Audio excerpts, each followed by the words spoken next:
The day before the wedding, my girlfriend's hotel check-in information was sent to my phone. I didn't make a scene or argue. I stayed at home, waiting for her to come back and give me an explanation. But not long after, her childhood friend posted an update on WeChat, a photo of the two of them lying close together on a hotel bed, intimate and unmistakable. The caption read, "If I'm going to lose you tomorrow, then at least let me truly have you today." Chapter 1. I caught her red-handed booking a hotel room with someone else. Carolina didn't offer a single word of explanation about it. She only sent me a message saying, "I'm ready. I'll be waiting for you tomorrow." When I saw that message, bitterness surged up from the bottom of my heart. What exactly was I to her?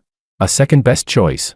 My chest felt so heavy I could barely breathe. I lifted my eyes to look at the carefully decorated room and found it unbearably ironic. Taking a deep breath, I suppressed the sour ache in my heart and replied, "Let's not get married. Let's break up." Carolina didn't respond to that message. I don't know whether she saw it or not, but I didn't want to say another word to her, because she disgusted me. I did my best to restrain the sorrow in my heart. I put the meticulously prepared suit back into its beautifully wrapped box. Carolina was beautiful, outstanding, and had a respectable career. She was a senior executive at a state-owned enterprise, already standing at a level most people could hardly reach. In the eyes of others, she was a rare example of a young, capable elite. Many people thought I was marrying above my station. Even before the wedding, they advised me to be sensible, to know my place, and to be a generous, understanding husband. Remembering the kindness she had once shown me, I also tried to learn how to be a good husband. But cheating is the kind of thing that, once it happens, will happen again. What I wanted was a flawless, beautiful marriage, not a life strewn with wreckage.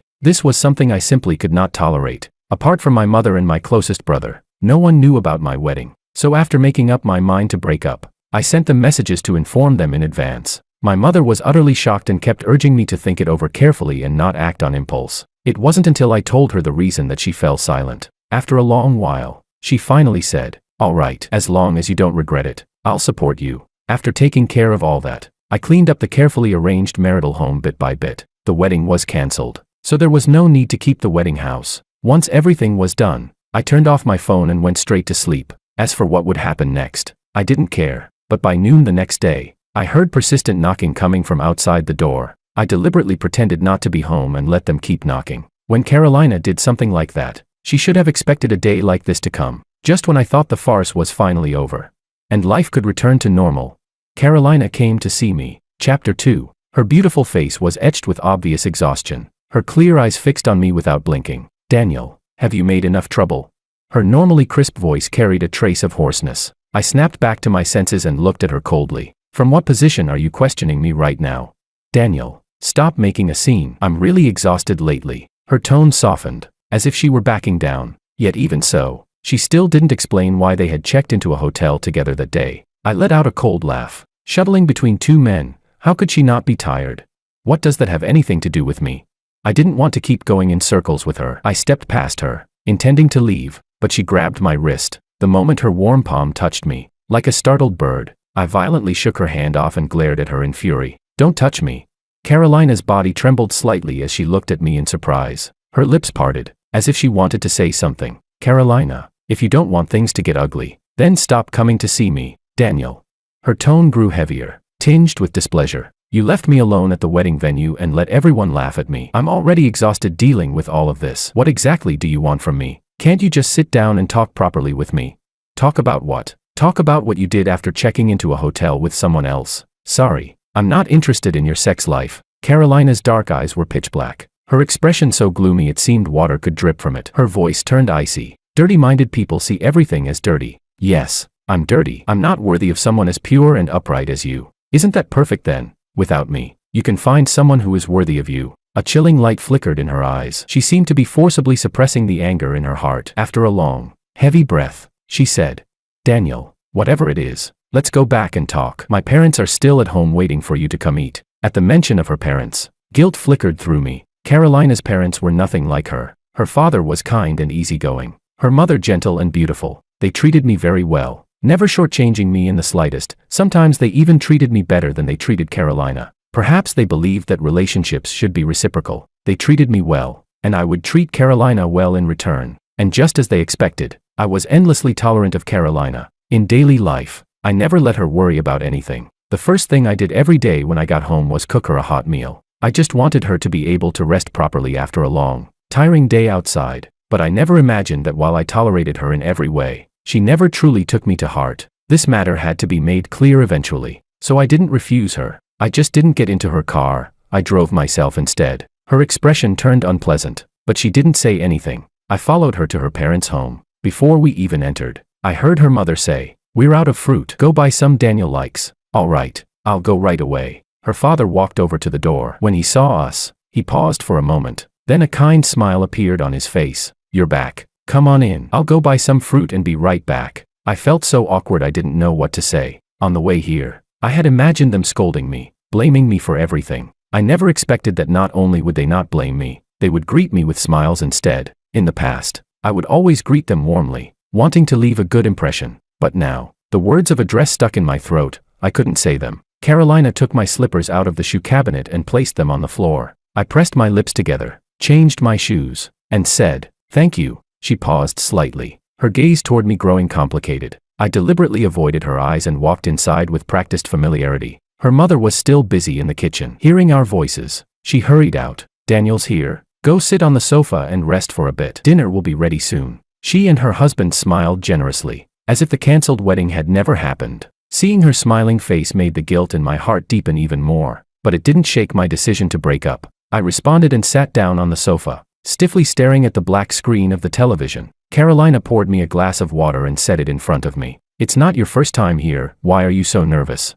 Without looking at her, I said calmly, "Because this isn't my home." Then I added indifferently, "It's not the first time, but it's the last time." Carolina gripped the water cup tightly, her fingertips turning white, her thin lips pressed into a straight line, as if she were forcibly holding something back. Chapter 3. At the same time, the doorbell rang. She got up to open the door, and her childhood friend Christopher's bright, cheerful voice came from outside. "Caro, what are you cooking at home? It smells amazing." As his words fell, he changed into slippers with practiced ease and walked in. He was still carrying gifts he had deliberately brought along. When he saw me, he clearly froze for a moment, then forced a strained curve at the corner of his mouth. "Daniel, you're here too." My cold gaze swept over him and paused when it landed on the slippers he was wearing. They were blue, cute house slippers with little bears on them. By sheer coincidence, they formed a matching pair with the not-so-cute pink bear slippers on Carolina's feet. I let out a self-mocking curl of my lips and swallowed all the words I had wanted to say. Soon, it was time to eat. As usual, Auntie paid close attention to my mood.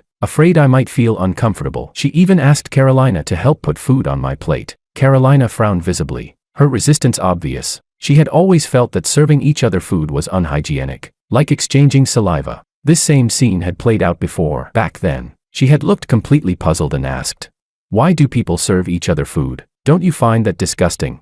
I had already been tense at the time, and those words instantly killed my appetite. I changed the subject to get through it. Even now, she hadn't changed her thinking. Disgust rose plainly in her eyes. I smiled faintly and shook my head. "No need to trouble yourself, Auntie. I can serve myself." The smile on Auntie's face slowly stiffened. She shot Carolina an annoyed look, then smiled again and told me to eat more. Christopher raised an eyebrow and casually picked up a piece of sweet and sour ribs from the dish in front of him, placing it into her bowl. Carolina's brows flickered slightly, but she didn't refuse. She ate the ribs he served her, looking perfectly at ease. Watching the scene before me, I suddenly felt like laughing. She found my touch repulsive, yet accepted his attentiveness without hesitation. If her parents weren't present, I didn't even know how many harsh words I would have said. Auntie's expression changed abruptly, covering her mouth. She coughed heavily a few times. "Don't play favorites. Take care of Daniel too." Carolina shot me a glance and reluctantly picked up a shrimp and put it into my bowl. I'm allergic to seafood.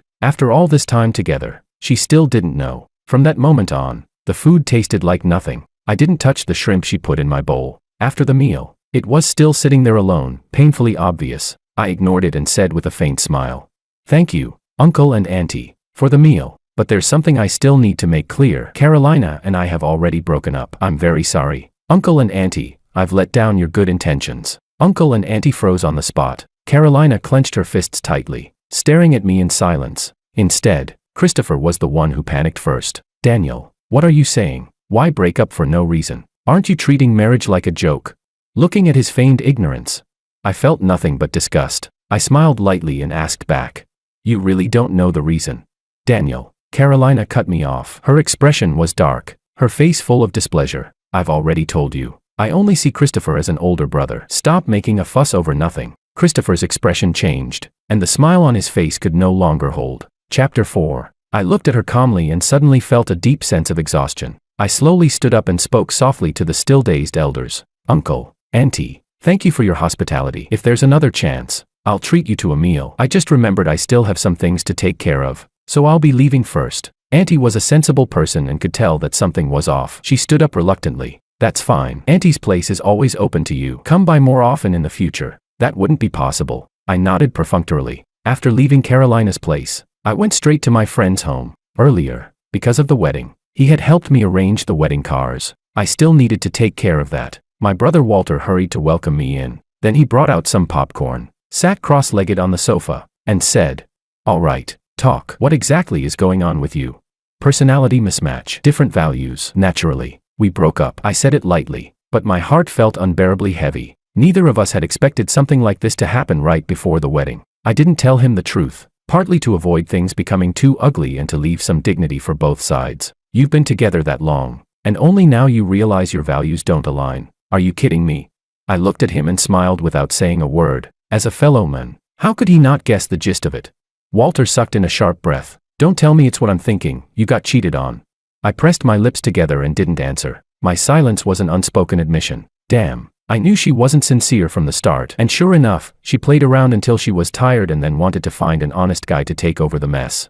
Watch your words. Everyone has their own choices. No one has the right to control that. Walter snorted and said cheerfully, "It's fine. Pull yourself together. There are so many women in the world, you'll find the right one sooner or later." We chatted for a while. After taking care of the wedding car arrangements, my mood improved quite a bit, and I figured things out. I wasn't inferior in any way. There was no need to degrade myself over someone irrelevant. After adjusting my mindset, I returned to work. Colleagues who knew I was getting married saw me back at the office and offered their congratulations one after another. Looking at their smiles, genuinely happy for me, a warm feeling washed over my heart, followed by a wave of melancholy. Who would have thought that before they'd even finished eating the wedding candies I handed out, I'd already be single again?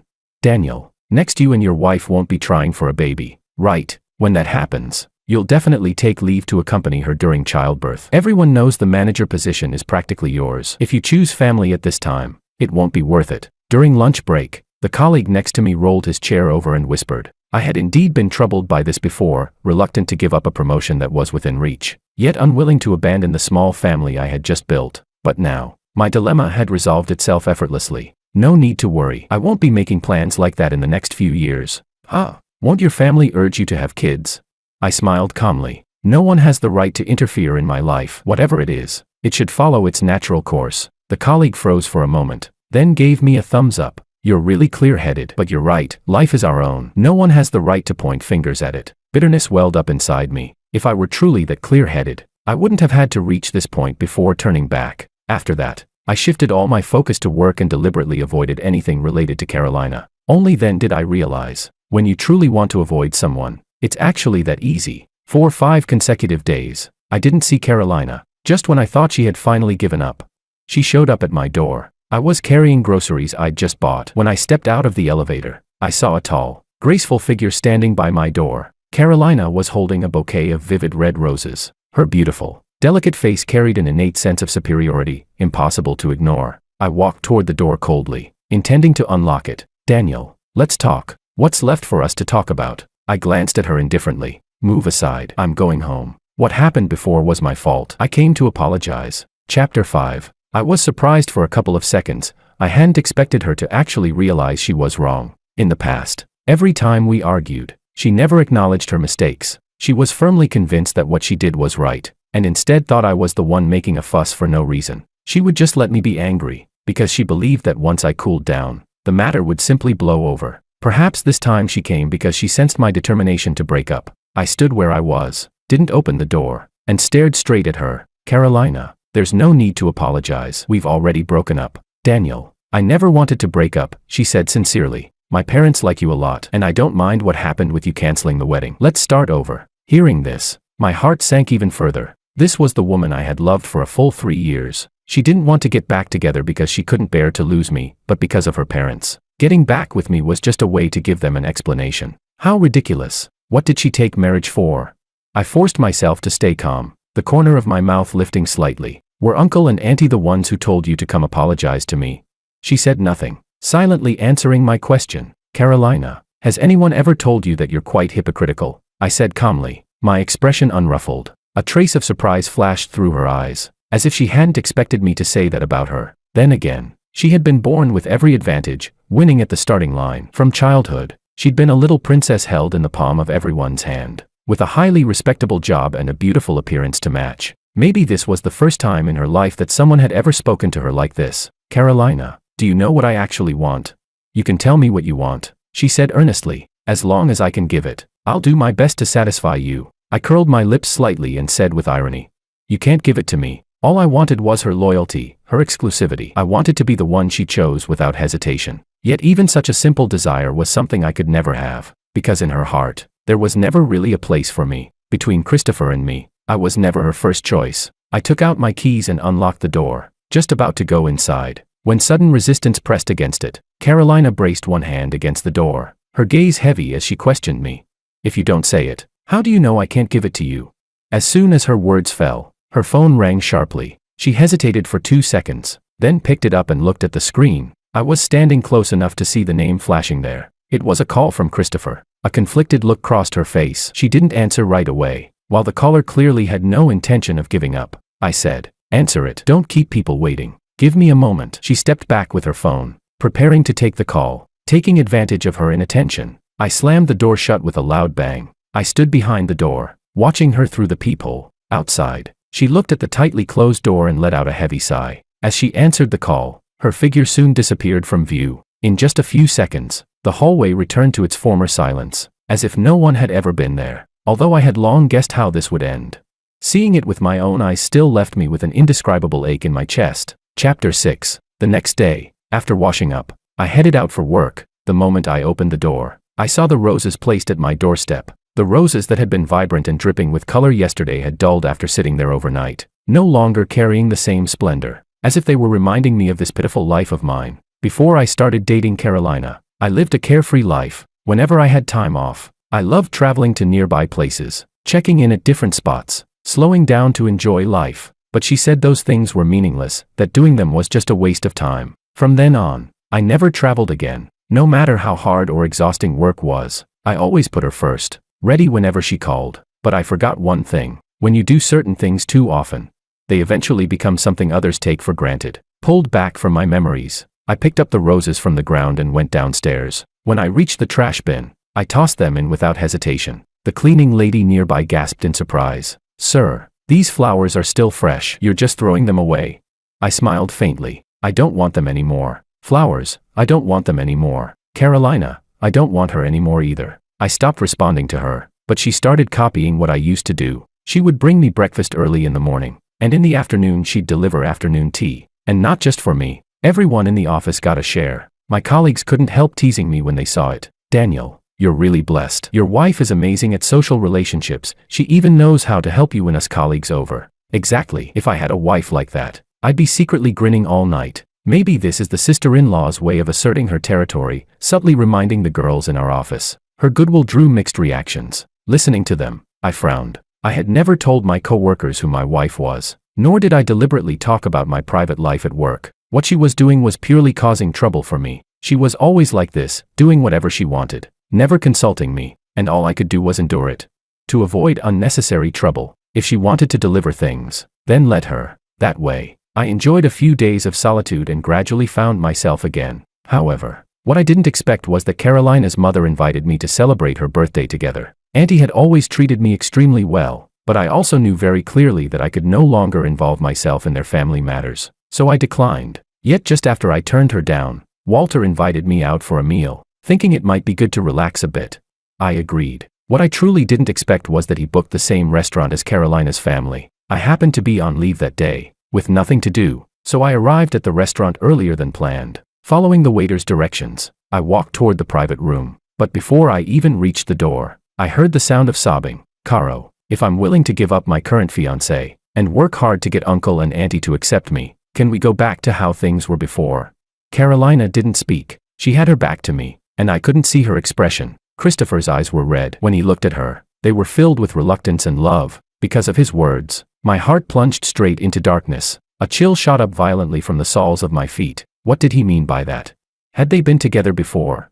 Christopher, what happened in the past is already over. We should both move forward. There was unwillingness in Christopher's voice. But back then, didn't you get together with Daniel because uncle and auntie were very satisfied with him? I can learn to be like him too, to gain your parents' approval. Caro, you clearly said that in this lifetime, you would marry no one but me. Their conversation was like a sharp blade, every single word stabbing straight into my heart. My breathing suddenly grew heavy, my fists clenched tightly. Daniel, you still came after all. Behind me came Auntie's voice, carrying a gentle smile. Chapter 7. My stiff body shifted slightly. Carolina suddenly turned around. When her eyes met mine, a trace of panic clearly flashed through them. Daniel, when did you get here? Christopher stopped talking, his eyes, filled with resentment and unwillingness, fixed straight on me. My cold gaze swept over the two of them as I spoke plainly. I was already here while you were reminiscing about the past. Carolina fell silent. Auntie, however, glared at her as if facing a great enemy. Auntie moved her lips, wanting to say something. I spoke before she could. Auntie, happy birthday. But I already have plans with a friend today, so I'm really sorry I can't celebrate with you. Next time I have time, I'll treat you both separately. Don't, Daniel. Auntie, there are some things I don't want to spell out too clearly, but Carolina and I really aren't suitable for each other. I spoke decisively, then said lightly, since the two of them truly love each other, Auntie, you might as well try to accept it. As the saying goes, it's better to tear down a temple than to ruin a marriage. I don't want to be that sinner. I'm very sorry. With that, I turned around and walked straight out. The air inside was suffocating, so stifling I could barely breathe. But the moment I stepped out of the restaurant, all the restraint I'd been holding onto instantly collapsed. A bitter sting spread through my nose, dragging my emotions down with it. I really wanted to rush back inside and ask her, what exactly was I to her? A second best option? Or just a substitute for him? But thinking carefully, weren't the answers to both questions the same?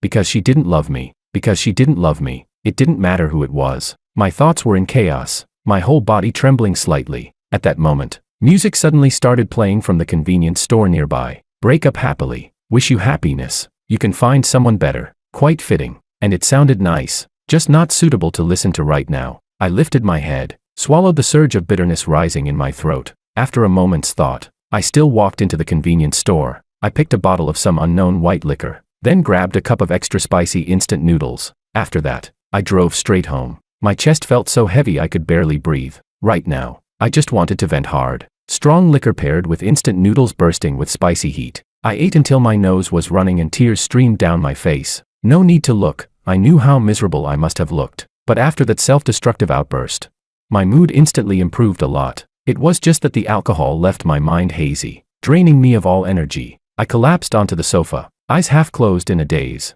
Just then, Walter suddenly called. I answered, and his loud, careless voice immediately came through the phone. Daniel, what the hell? Did you get lost? Why aren't you here yet? The girls and I have been waiting almost an hour. I'm not free. I'm not coming. When I said that, my voice was dull and muffled. Walter reacted immediately and said earnestly, the best cure for heartbreak is starting another relationship to shift your focus. Come on, man. Work hard. I'll help you get over it as soon as possible. I looked helpless and told him my plans going forward. I don't have the mindset to date right now. I just want to focus on my career. I'll talk about relationships after my work is more stable. He wanted to continue on that topic, but I quickly brushed it off with work as an excuse. My mom really suffered a lot in her life after meeting my dad. Chapter 8. Before I turned 18, my father wavered back and forth between two women. He couldn't let go of his first love, yet he was unwilling to give up our family. In the end, he tormented himself and nearly drove my mother mad. It wasn't until the year I turned 18 that he finally made up his mind and abandoned our family. He took all the movable money from the house and left my mother and me destitute, struggling just to survive.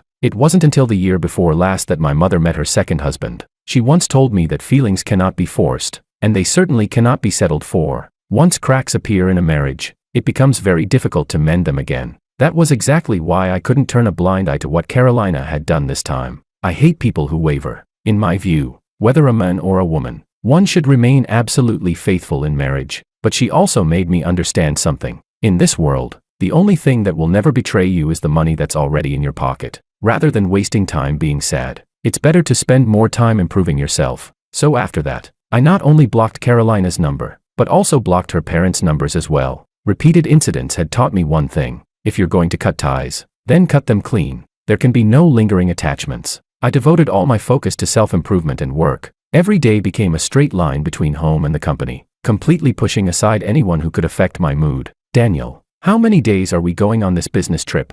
I finished organizing the items on my desk and looked up at my new assistant. 2 days. Just bring a change of clothes. My new assistant had been recommended by the previous one before she resigned. She went on maternity leave to take care of her child and introduced her younger sister to me. I normally don't accept nepotism, but her abilities turned out to be no worse than her sister's, so I kept her. Daisy was very capable at her job, so I'd never worried about her, but I didn't expect her first work mistake to happen during a business trip. At this moment, the two of us were standing stiffly in the hotel, staring at each other. Daisy looked rather flustered, repeatedly asking the front desk clerk, "Are you sure there really aren't any spare rooms left?" "Miss Daisy, I've already explained it very clearly. There truly are no available rooms, and it's been raining heavily for several days, tourists are stranded, and all hotels are short on rooms." Really? Seeing that she still wanted to ask again, I let out a heavy breath. Forget it. 1 room it is. Fortunately, out of habit from traveling with friends, she had accidentally booked a twin room. Otherwise, if there had only been 1 bed, I really wouldn't have known what to do. Keeping the difference between men and women in mind, I deliberately used a bedsheet to make a simple dividing line between the 2 beds. "Daniel, can I call my family?"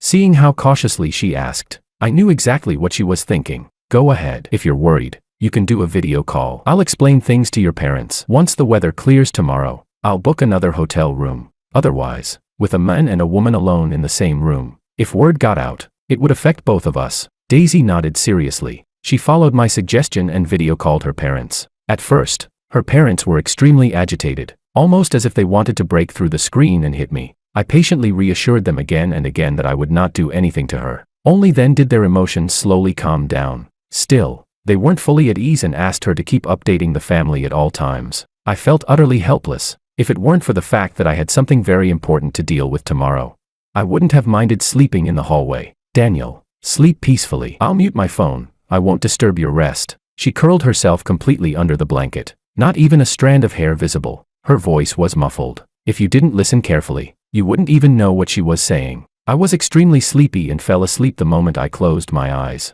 Thankfully, once we got through the night, the front desk said there would be vacant rooms. Without hesitation, I booked one immediately. That finally avoided any further awkwardness. This business trip ended very quickly. The other party was someone I'd worked with before. We trusted each other, so the cooperation was settled smoothly and without delay. Chapter 9. After returning to City A, Daisy went ahead of me to the airport parking lot to bring the car over. "Daniel, considering how much you've looked after me these past few days, let me take you home today." "All right." I didn't refuse. Along the way, I was so sleepy I kept yawning, thinking that once I got home, I'd shower and go straight to bed. After a while, the car finally stopped downstairs at my place. I thanked her sincerely, which only made Daisy feel a little embarrassed. "No need to thank me. Go back, wash up, and get some rest. See you tomorrow." I smiled back. "See you tomorrow." She started the engine and drove off, her car gradually disappearing from sight. I quietly withdrew my gaze, but the moment I turned around, I met a pair of dark eyes burning with anger. Carolina stood there, furious,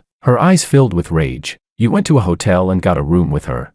Her angry voice trembled slightly, more like disbelief than anything else. Looking at her livid expression, I immediately understood whose doing this was. During this business trip, the only person I had mentioned that awkward night to was Walter. I composed myself and replied indifferently, "What does that have to do with you?"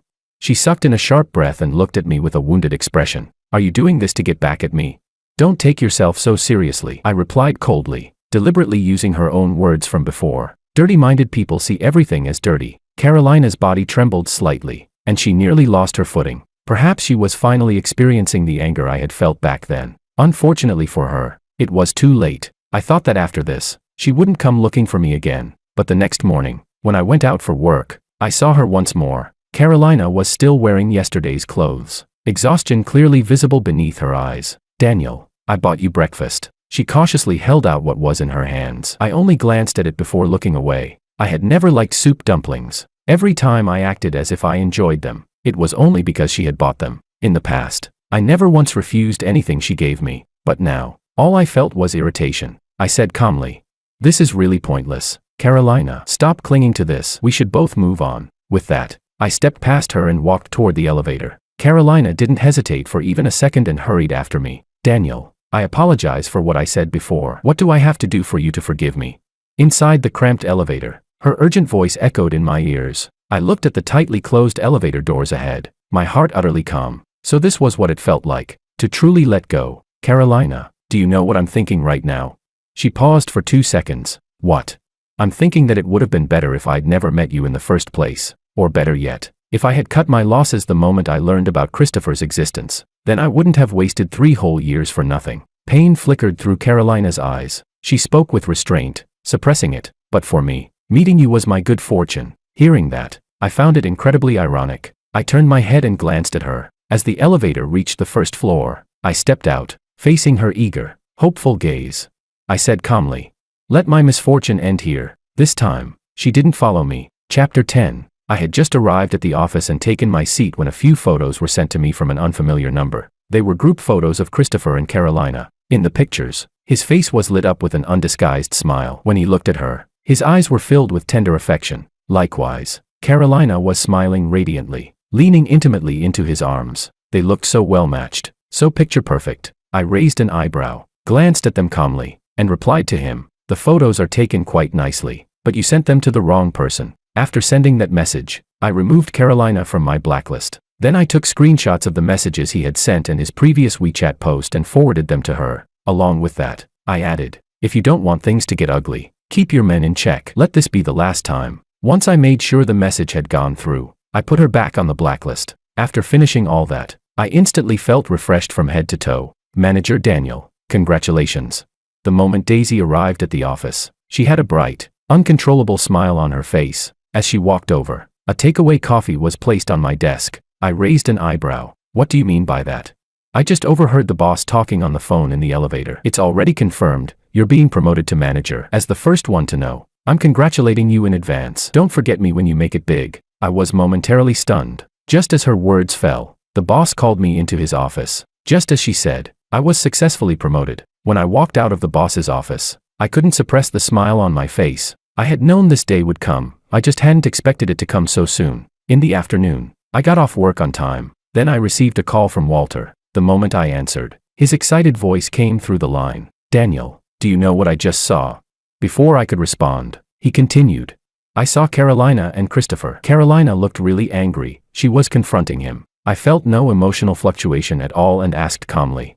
And then Carolina said she doesn't like Christopher and told him to know his place. It's hilarious. If she doesn't like him, how did she end up checking into a hotel with him? If that's not liking someone, I don't even want to imagine what liking would look like. Hearing the mockery in his voice, I almost laughed along with him. The corner of my mouth lifted slightly. Then I looked up and met Carolina's dark eyes filled with longing. There was regret in them as well. I reined in my expression, acted as if I hadn't seen her, and continued walking. But just as I was about to pass her, she grabbed my wrist. "Daniel, I know I was wrong before. I didn't know my boundaries and crossed the line with him. Can you give me another chance? I promise I'll never have any contact with him again." Her clear eyes were covered with a thin layer of moisture. Her usually cold face was filled with guilt and regret. But there is no medicine for turning back in this world. And not every mistake deserves forgiveness. "Carolina, don't you feel disgusted saying this? What happened between you two in that hotel room that night, only you know. But I'm not stupid. Don't force me to spell everything out so clearly."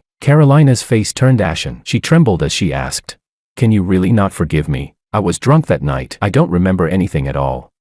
You can use those words to lie to yourself. "We were together for 3 years. Do you think I don't know what kind of person you are?" I let out a cold laugh. "There are plenty of women better than you in this world. Why would I hang myself on you? Carolina, don't take yourself too seriously." I shoved her hand away without mercy. Then, with visible disgust, I wiped the spot she had touched over and over against my clothes. Carolina's expression changed drastically, as if she might burst into tears the next second, but I didn't care anymore. From the moment she did what she did, she should have expected this day to come. Just then, Daisy suddenly came running in from outside the company in a sorry state, shouting. She said, "Manager Daniel, it's pouring outside. Can I get a ride with you?" Seeing her soaked from head to toe, pitiful little figure, I couldn't help laughing. I raised the car keys in my hand and said, "Let's go."